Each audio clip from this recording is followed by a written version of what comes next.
Good evening again. I'm Bob Graves, and they call me the Unconventional Pastor. It's good to be back with you again tonight.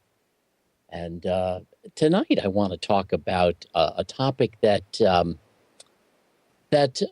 in some ways, is a topic that a lot of people are never really sure of, and yet it's a topic that no matter how much other things change, people tend to develop some very real habits in this area. I want to talk about worship. What is worship? And the difficulty that I might have in talking about worship tonight is that I'm not going to try to prescribe that worship is anything in particular that has to be this way or that way. In fact, if there's anything that I might be critical of in terms of the way some people would worship, is if they feel that that's the way to worship. Worship in the Christian church throughout history has gone through various changes. In fact, it's not always been the same way, and even various different movements of Christianity have at times experienced changes in worship. You may not have thought about it, but years ago, when the organ was first brought into church, there were some congregations who were very upset about this. They thought it was so very, well, worldly. There's another session we could talk about. What does it mean when things are worldly? But the use of the organ as an instrument in worship, and of course at first it was the pipe organ, was something that was very imposed in many ways, and then eventually it became almost the standard for the way that worship was going to work in the church, and to the point where when people began to replace the organ with other things, it seemed so unworshipful. Or even some people found it odd that there were some churches that had no music at all. Now, I think in some ways, this shows us that we have something going on with our sense of what worship is. And I want to talk about it from a standpoint of our own personal experience. And one of the reasons why I'm going to say that I think that worship is something that is very difficult to define is because I think that it operates within us in a sense that's very indirect and not direct at all. So that what might be something that one person finds worshipful is something another person finds absolutely irrelevant and boring. And so this is something that has been difficult to do. But also, sometimes the way that we define worship, or the reason why we think that worship is needful or whatever, that these sometimes reflect some attitudes and notions that I think need to be challenged from time to time. Now, I'll tell you what, I can walk out my front door here at where I live. I'm here in Binghamton, New York, and I can walk out the front door and I see a lawn, and I have some burning bushes there in the front yard. Well, they're covered with snow now. We had snow on the ground since just before Christmas, and it's still there. It's been cold and snowy, but I walk out there and I can see, well, even the snow, and I can see some of the trees. I can see the house across the street, and several trees in the neighbor's yard, and I can see the skyline hill just to the south of us here, and I can see these things and be very much taken by them. But usually I'm not. Usually I just see them, and I'm very appreciative that we live in a beautiful world and nature can be such a marvelous thing. But then I'll tell you, one time was times I've been up to the Buffalo area and been to Niagara Falls. And if you've never been there, it's really something to see. When you see all that water, and all is a tough word to use to try to describe it. So much water coming over that fall, and when you see it, there's something very breathtaking about that site. I've never been to the Grand Canyon. I'd like to go there someday, but I can't imagine that would be something to see it and to even have that U bridge that you can walk out over. There's a glass bottom and you can kind of look down. Um, my wife wouldn't want to do that. She doesn't like heights like that. But when you see a sight like that, there's something about it that can be very breathtaking. But the reason I mention that is that, when I walk out my front door, there is nothing that I do to try to make sure that I am going to be in the appropriate state of mind so that when I walk outside, I'm going to have the proper response to all this nature. Now, I'm not saying that I can just continue my life ignoring nature or having an I don't care attitude. But what I am saying is that as important as I think it is to have a respect for and a real appreciation for the universe, the world, and the context in which I find I live in. Although there's a reason for that, I don't think there's any need for me to try to make sure that I'm in a specific state of mind. But when I saw the Niagara Falls, when I saw if I were to see the Grand Canyon, I, I'm sure that it would not only be breathtaking, but I wouldn't have to prepare that state at all. It would be just a very, very natural reaction. I suppose that in many ways, the way we contemplate God, the way we might be conscious of his presence with us, the faith that we might have that he is always, in fact, not just with us, but in us. There are times when that can very honestly and very authentically be very overwhelming, very, very reassuring, very, very peace producing. That's very possible, but I don't think that it is in any way authentic or genuine for me to try to make sure that I work myself up into some sort of state of mind so that when I approach the Lord, that I am ready to go into some specific state of mind, whatever that might be. And of course, throughout church history, there have been different attitudes and ideas as to just what that state of mind ought to be. But the whole concept that it ought to be anything is, in some sense, I personally think, very unworshipful.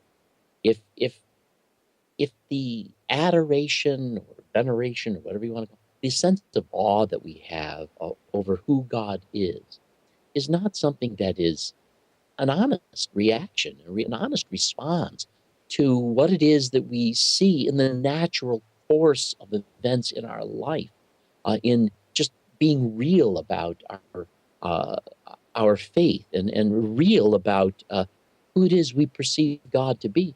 If it's not something that is really merely part of that naturalness, it strikes me as being something that is a contrived, oddly dutiful. It says something weird about us that I don't think is true. And I think it says something kind of very bad about God to think that he'd actually find that meaningful, you know? Um, and so I think we really need to sometimes think about this thing of worship. And yet at the same time, I'm not interested in doing anything that would destroy in any manner anything you find very meaningful about worship. For one thing, all of us find that God is in various ways. Can't put your finger on us. You can't, oh, there he is. I can touch him. Here he is. I can hug him. I can, oh. It's not as if our concepts of God involve some sort of object upon which we can lay our hands and see with our eyes and actually deal with and maybe even, cut a piece off and put it under the test tube and look at it.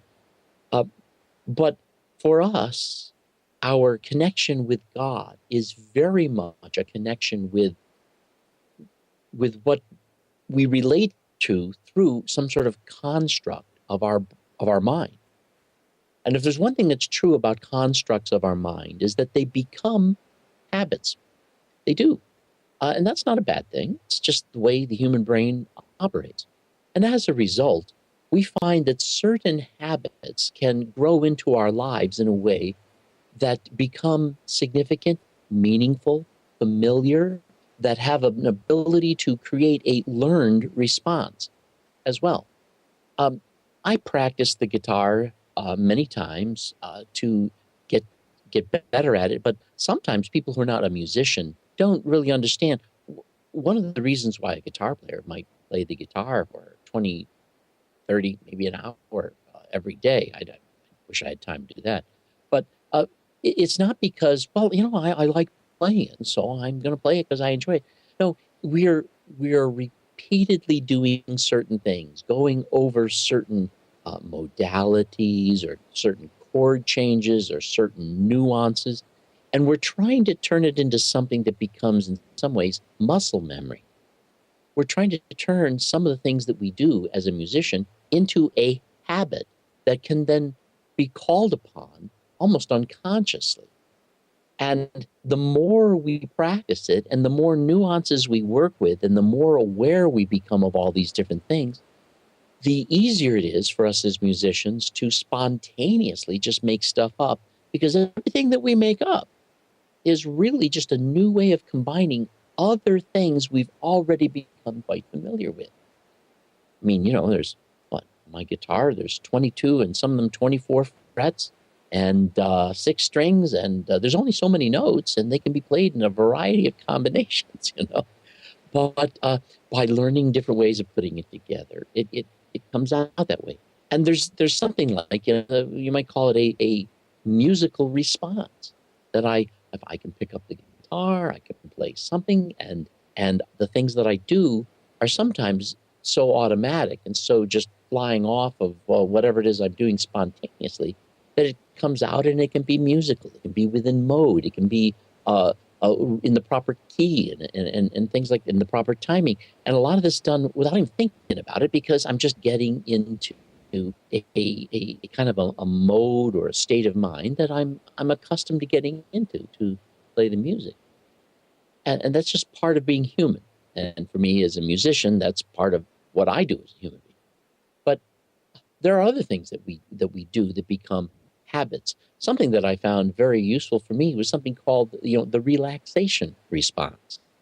I found that I used to be a very, very anxious person, very, very uptight, very easily it was very easy to push my buttons, and I wasn't a calm or relaxed person.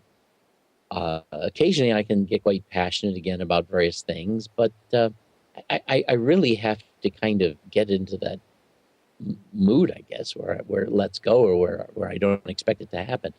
But I learned this thing that is called, I guess, a relaxation response, where I would sit in a chair and I would consciously relax my head. And then I would deliberately tighten all the muscles in my head, and I would then consciously relax them, and I would breathe out as I did that. And then I would go to various other areas of my body and work all the way down to my toes, deliberately tightening some of these areas and then also relaxing them as I would exhale. And I found that what happened is that I was learning through repetition how to relax specifically and deliberately various muscles in my body. And I got to the point where, because I would always exhale when I did it, I found that I developed this habit that if I was feeling a bit tense, I could just take a deep breath and exhale, and it calmed me right down. Now, it's not because, well, take a deep breath and exhale and you'll calm right down. No, it didn't work that way for me. What worked for me was that I deliberately, repeatedly, mechanically relaxed while exhaling. And my brain and my neurology begins to associate that exhale with the relaxation response, so that now they're so connected that to do one is to suggest the other. So if I'm feeling a bit tense, all I need to do is just intend to relax and take in a deep breath and let it out. And I'm relaxed. And I got to the point where I could do that. I could do that at will. In fact, sometimes I can do that because not only did I learn to associate it with breathing, but I've also now gotten to the point where I've done that so much, I've learned to associate it with the intention of doing it. Yeah. So sometimes I need to relax. Just saying that to myself, just hearing the word relax or whatever, or thinking the word relax, and the response begins. Now, there is a sense in which that's a learned response of mine. I had to learn it. I had to practice it. I had to go through that routine numerous times until it became something that had almost a neurological path of its own. Now, when it comes to our notions of God, it is inevitable that we will develop certain patterns of behavior that become a part of what we do when we are prayerful, when we're worshipful, or whatever. And those deeds, as time goes on, may become things that when we do really help us to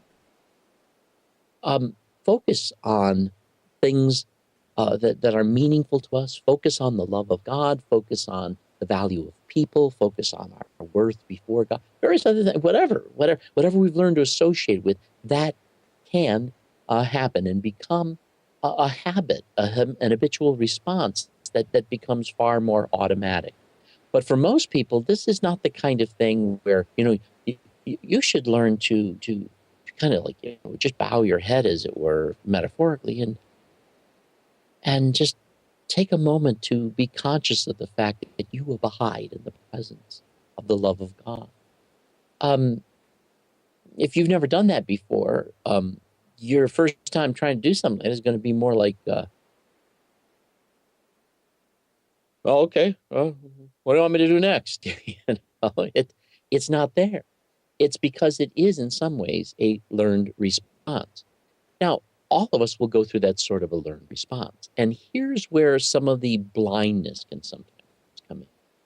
If I have developed a learned response and I don't realize that it's a learned response, I might get to the mistaken notion that it is the thing that I am doing that is somehow magically creating that response. That will automatically cause me to naively think that the best way I can help other people worship is to get them to do the exact same thing that I do. Because I have learned to even, naively associate the behaviors that I'm involved in as being the behaviors that are the behaviors of worship. I would want to actually argue that authentic worship is always something that is fresh, but it's always something that is also as old as your relationship with God is. It's all of these things at once, and that there's a large level of flexibility that needs to be a part of it. In doing that, you'll find that various things will become what you do. To be honest with you, I find that having been a pastor, having been a preacher, that for me to sit down and start to study, for me to start to actually talk about some of these ideas, has created in me a habit of thrill. I find these things fascinating. I find them very peace-invoking.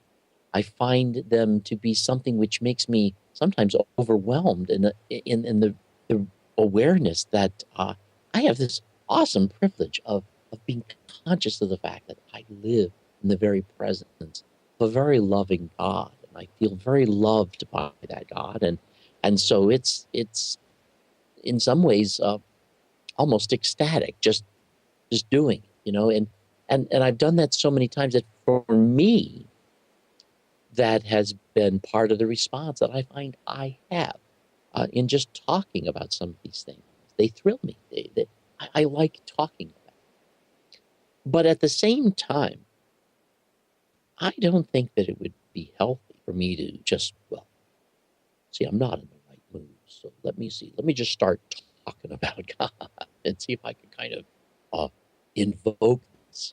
Now, um, I'm not saying that that would always be a bad thing. I don't know that it would be, but sometimes you need a little bit of help or an escape. I remember one time I was in the army, uh, and I was doing KP duty one day, and I'm in the kitchen, and I'm in the line there where we're serving all of the troops coming through, and uh, yeah, you're in the army, and it's not always a sweet environment, and there's all this anger and tension and yelling and swearing and people threatening to fight and all this. It was a bad day.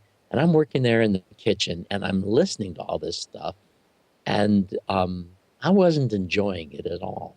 And so I was in line, as a server, I don't remember what I was serving, but I start singing. I start singing the spiritual songs I knew, and I really just literally checked out mentally. And I found it took me to a nice place to be.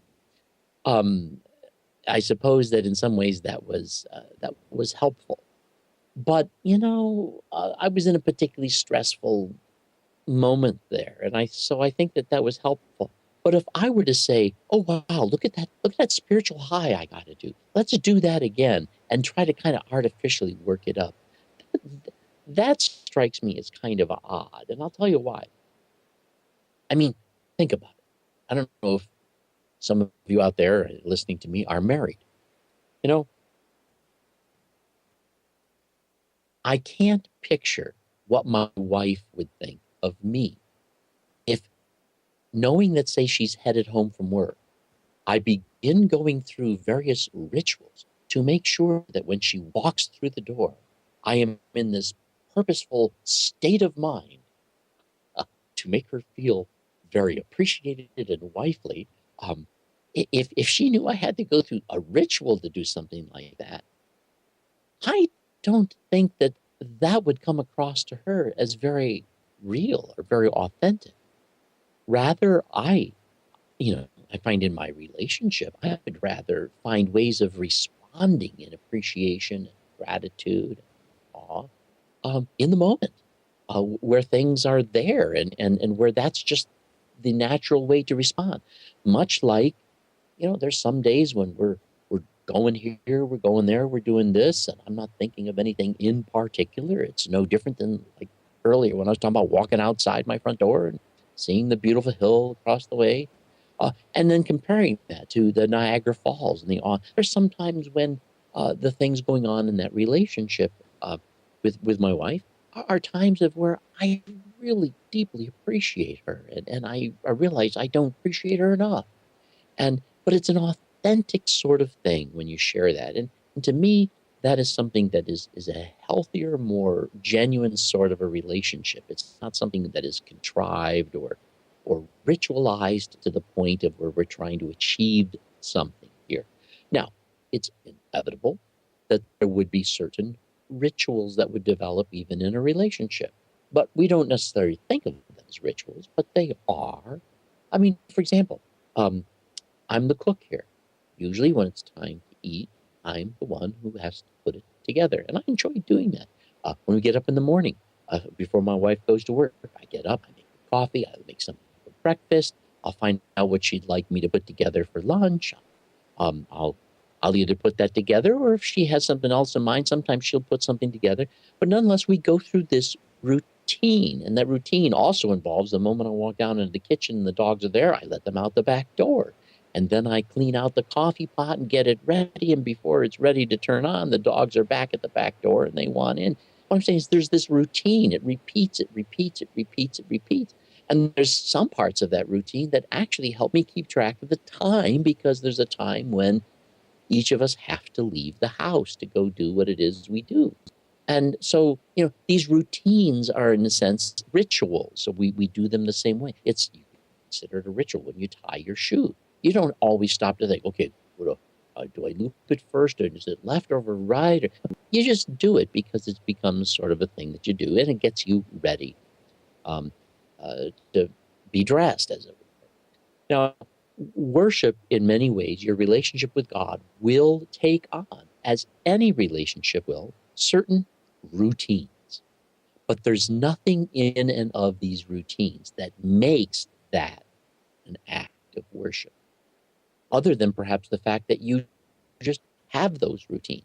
And those routines can change as they might be practical.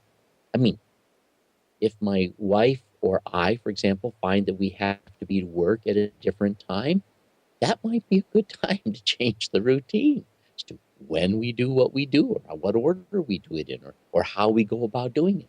That might be very important. And so it's not about the ritual itself. And there's a sense in which worship fits into that concept.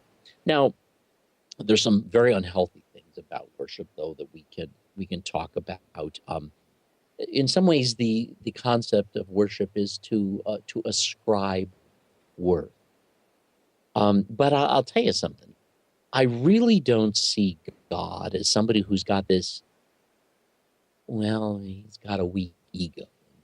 Kind of needs a lot of reassurance. I really don't think that God it needs any of that. I don't think he's bothered by it either. But um, some people have this sense of worship where they feel that it is something that God commands or demands, um, and they don't realize that if there's anything about worship that is at all right, it's because those of us involved in it uh, are finding it a meaningful and a useful part of our relationship with God, and it is something that enhances the relationship. It is not something that could be ever commanded or even demanded. That doesn't make any sense. Uh, so it's not as if I got to, okay, let me think of all the worthy things about God. That's not the point. The thing is that as we think about who God is, as to what's going on, there will be naturally things that we find that's wonderful. That is, when you think about the love that God has, the fact that he does not keep, say, a record of wrongs, the fact that he um, is not thinking of himself, but thinking of the well-being of others, to think that he's not boastful. He's the considerations and the values that he holds up. When you think about these things, it just can naturally seem to be very worthwhile things, and things that make God, in our own estimation, very valuable. And to think about that, or to say so, and to share that, people in a relationship do like to hear you express your authentic and genuine appreciation for who and what they are and what they do and how well they do it. It's just a part of the interaction and the kind of aspect that goes on in our relationship. And we, as human beings, really need those dynamics in any relationship. I don't know how God fits into that. I don't really know if that's a kind of, we put it into the word need. I don't really know. Um, he loves, so I suppose there's something going on there. I don't know what it is, but I couldn't even begin to be dogmatic. But we can get into some real ill thinking when it comes to worship, in my opinion. When we talk about specific definitions, I mean, when some churches make a difference between adoration and veneration, you can adore God, but you shouldn't adore the saints. You can venerate the saints, and you can venerate God. And what's the difference between adoration and veneration? Well, it's pretty much the same thing. It's just that we call this adoration. It gets confusing after a while, and silly, I think. But some of these ideas, though, when we talk about only God can be adored, or only God can be venerated, as say, in some ways there's some Muslim ideas, and even some Christian ideas that God alone should be venerated or adored, and no person ever should be. There's some of those notions that exist in Christian circles and in some denominations as well. Um, but when we try to make this difference, we're almost trying to restrict our minds.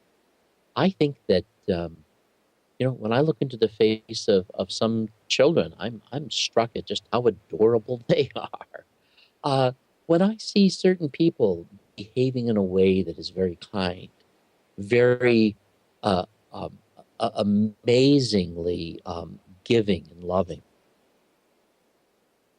I, can you call it adoring them or venerating them? I don't care what you call it. I find it makes me like them an awful lot.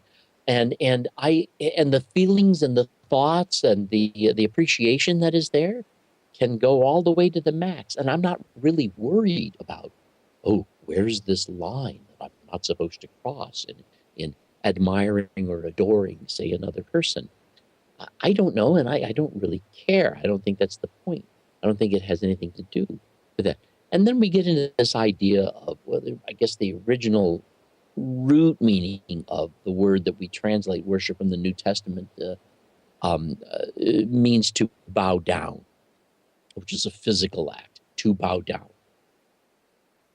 There's something about that, though, that actually begins with rulers, with people who are in a position to punish you or to make you suffer if you do not bow down to them. It's a form of submission. And this concept, although I do believe that that is where the word for worship comes from,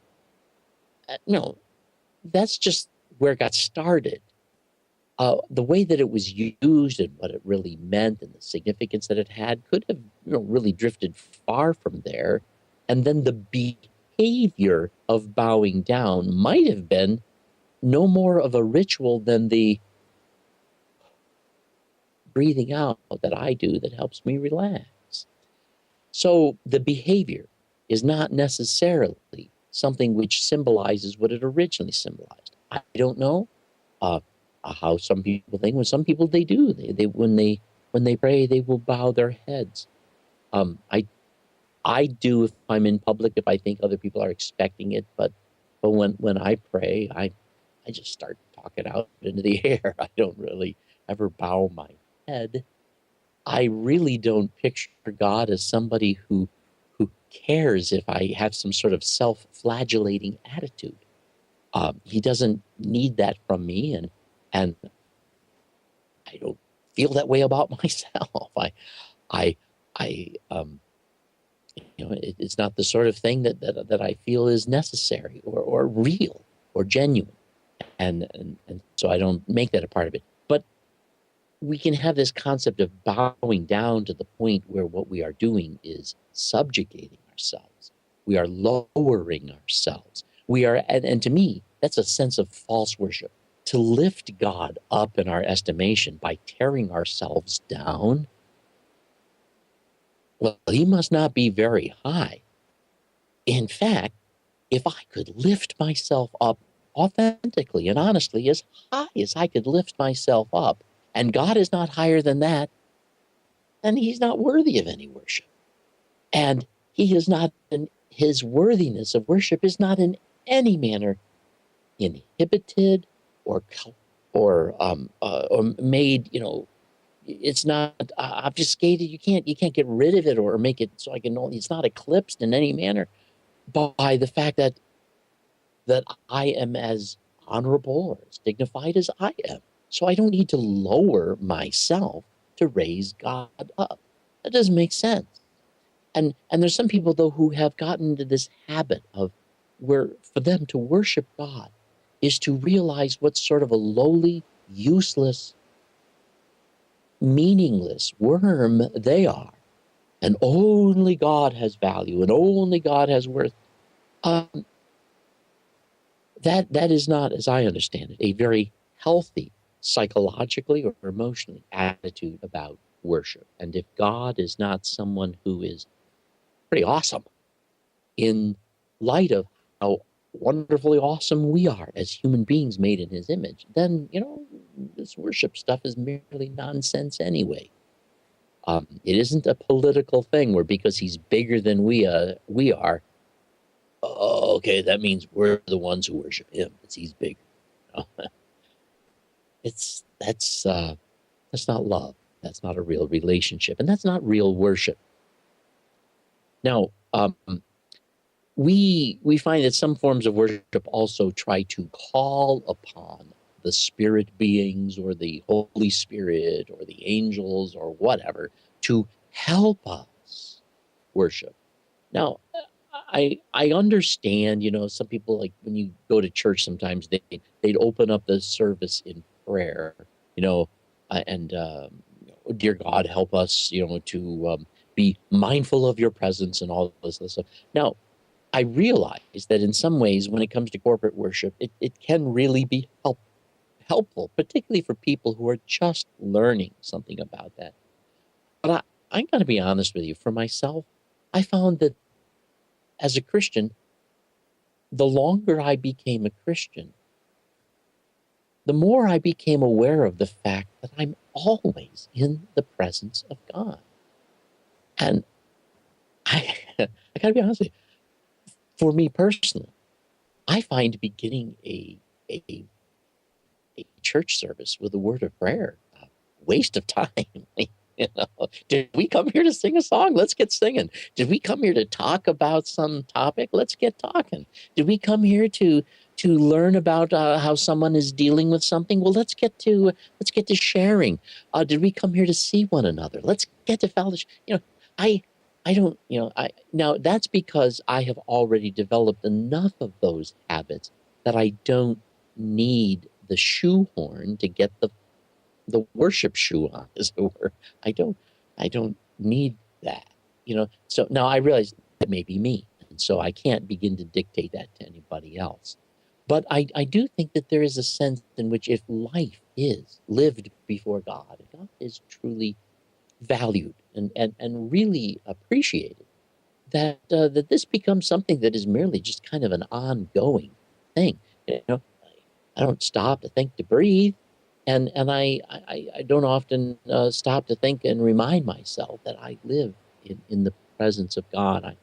I in my own life I've just developed this awareness of it where for me it's pretty much an ongoing thing. I don't even stop to recall it, if at all. Um, Now, there's some who would also approach worship were thinking that if I worship God, this somehow puts me into a place of protection. I would want to argue that I think that mentality is a bit dangerous. In some sense, it is part of that concept that God is angry with us, and that by putting ourselves into some worship mindset, okay, it settles him down a bit, and so he's not going to squash us like a bug today. Rather, we're now in that place of safety because we worship God. I remember I was only, I think, 21, 22 at the time, and I was still quite fundamentalist, but I was in this one church where a woman came up to me, and she came up because, had a brand new baby, my first son, with us. And she said, are you going to bring him to church every day? Or, I mean, every Sunday? You're going to bring him to church every Sunday? And I guess, yeah, you should make sure you do. And she proceeded to share with me this story about how her first baby, when she brought it home from the hospital, she didn't go to church that first Sunday, and that baby died. And she really believed that God took her baby because she was faithless in not going to church that first Sunday.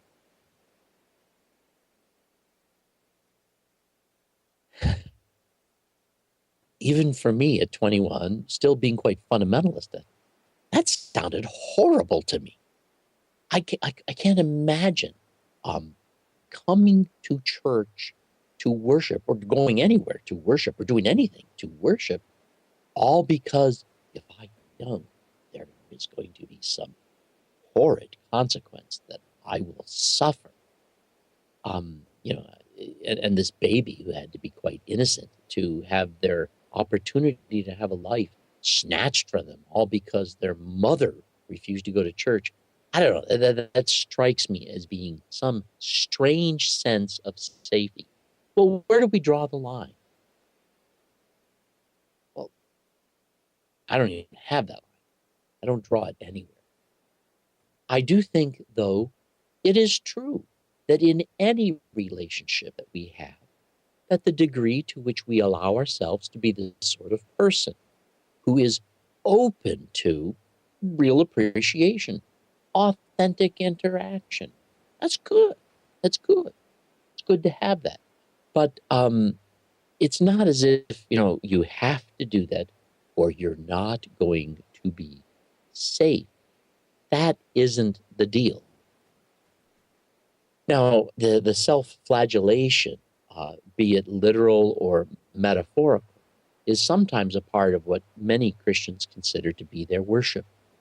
That is, they feel that they are coming before a holy God, cleansed and washed in the blood of Jesus, so that had it not been for this blood of Jesus, they would be such a foul and unacceptable stench to God that they find themselves kind of like flirting with a volcano, as it were, or, that they're standing on the edge of the precipice where they could fall into the canyon.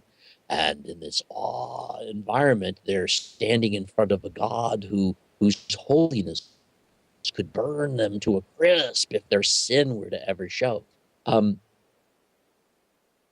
don't think you understand it. If that's your understanding of worship, I don't think you understand what you're doing to yourself when you do that, or what you're saying about God and his attitude.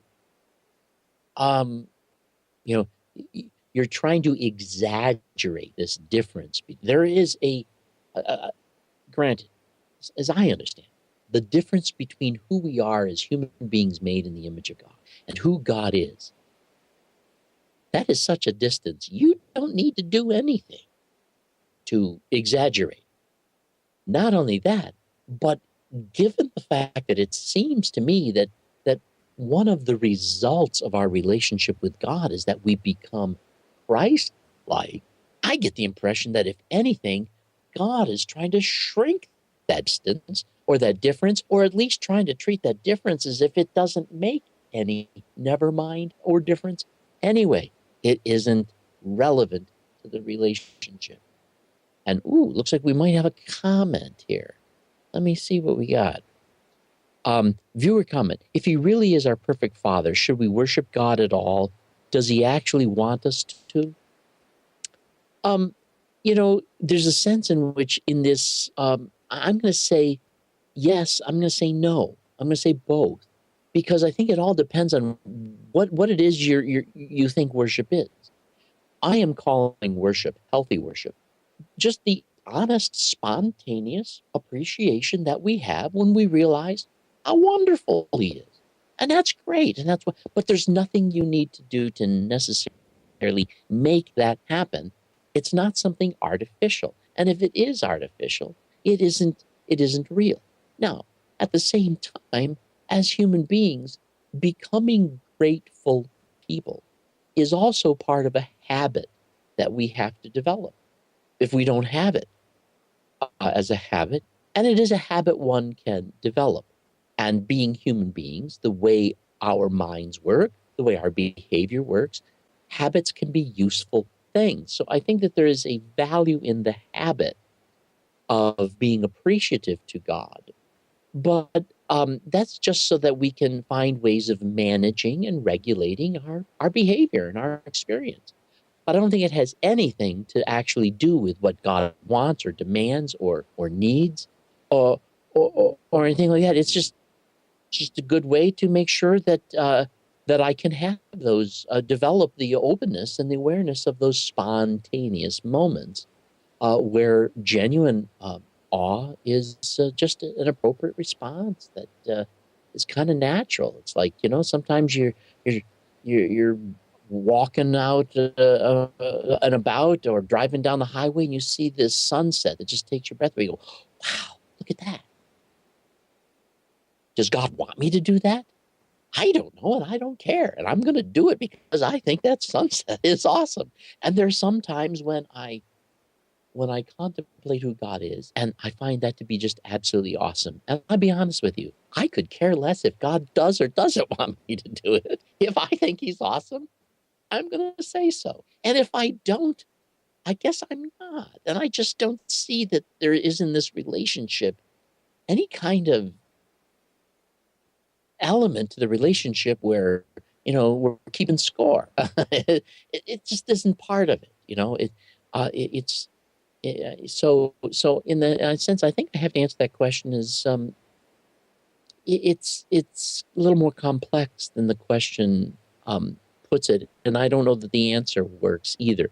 Uh, Worship is not the sort of thing I think we should be driven to, nor is it the thing we should avoid. I'm going to say in some sense, it's a total non-issue in many ways. Um, Now, some people think of worship though as an emotional state. I think that's a serious problem. Now, it can have emotional states, but it's not an emotional state. And it's not as if to be worshipful, we have to kind of get into this ecstatic transcendence where we block out the world. There are times when that can happen naturally, but it's wonderful. But it's not as if that's what it has to be, or that it ever has to be that again. Um, Emotion in worship is a total non-issue. If these feelings are natural and appropriate and healthy responses to the moment, then fine. And if they're not, there's no need for the emotions to be any different than what they are. One can be perfectly um, appreciative of God and bored at the same time. It's not an issue. It really isn't. Now, I'll tell you, I remember one time I was praying with some friends of mine. I was a teenager at the time, probably 19, 18, 19, somewhere on. And I had this friend who was a very nice fellow. I liked him a lot. His first name was Ron. And we were praying together. And my other friend Jim, he prayed and I prayed. And of course, I'm still kind of a fundamentalist at this time, So to me, my prayer was very, formulaic. Ron began praying. And the moment Ron began praying, I felt love. There was a genuine sensation that came upon me. And I'll be honest with you, I've had that sensation many times. I've since I have learned that when that sensation is there, that's great, but I don't seek it out. It's just a kind of a spontaneous thing. And I really think that as I look back at it now, that part of the reason was that my prayer was very formulaic. Jim's prayer was very formulaic. And when Ron prayed, he seemed to love God that he was talking to.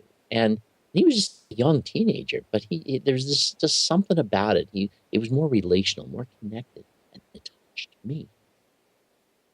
Many people have found that sometimes they will go into a room where worship is occurring, and they feel this thing going on. And they think that's the Holy Spirit. I don't know if it is the Holy Spirit or not. I doubt it. But I do think that the experience is very legitimate. But the reason why I doubt that it's the Holy Spirit is because in my studies of other cultures, that is an experience that's very common in meetings where people are very focused. I don't know whether it's a human thing or a spiritual thing. I don't know. I don't care. But for example, people would report they would walk into meetings where Hitler was preaching. He preached. He didn't give speeches. He preached. Where Hitler is talking, and there'd be this thickness to the air. And people who even disliked what Hitler was saying would talk about this strange experience that they thought might have been spiritual or not. I don't know. There is this dynamic that occurs. I don't know what to make of it. I don't need to dismiss it. I don't need to embrace it. If it's there, I suppose it's there. If it's not, it's not. And I personally see it as a complete non-issue. And anyhow, I want to talk about this worship in a manner where I would like us to break the mold. And I would like us to find that worship is something we're allowed to do, is something we're not required to do, but something that becomes for us something that's really just natural. It's just part of who we are and part of what's going on in our relationship. And it's part of what is an honest expression of our genuine appreciation. And that means that, we don't make stuff up. We don't have to put ourselves into it. And I'll tell you something. If God is not perceived as wonderful in a way that would cause you to respond that way, then you're not seeing him that way. And that's okay too. It's not as if you have to see things, but as you grow in your relationship, you may from time to time come to see these things and they arrest you. And that's wonderful. That's great. Do that. But so I'd like us to have a complete freedom when it comes to this kind of thing. But I don't think that worship in any manner involves anything in particular that it has to be or can't be.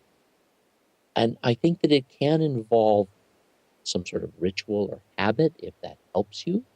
But I don't think that we're trying to actually turn it into some sort of just a routine. So, I'm recognizing that as human beings, we have a certain psychology, we have a certain way of dealing with things, and that our love for God can be a very real part of of our of our day and of our relationship with Him. But it is never the kind of thing we need to worry about as worship. Anyway, it is not an issue. I mean, so that's some of my thoughts about worship, and I thought I would be sharing that with you tonight. Thank you for listening, and we'll see you again on Sunday. I'm bringing a guest in, and we're going to talk about cults. See you then. This is Bob Greaves, the Unconventional Pastor. See you then.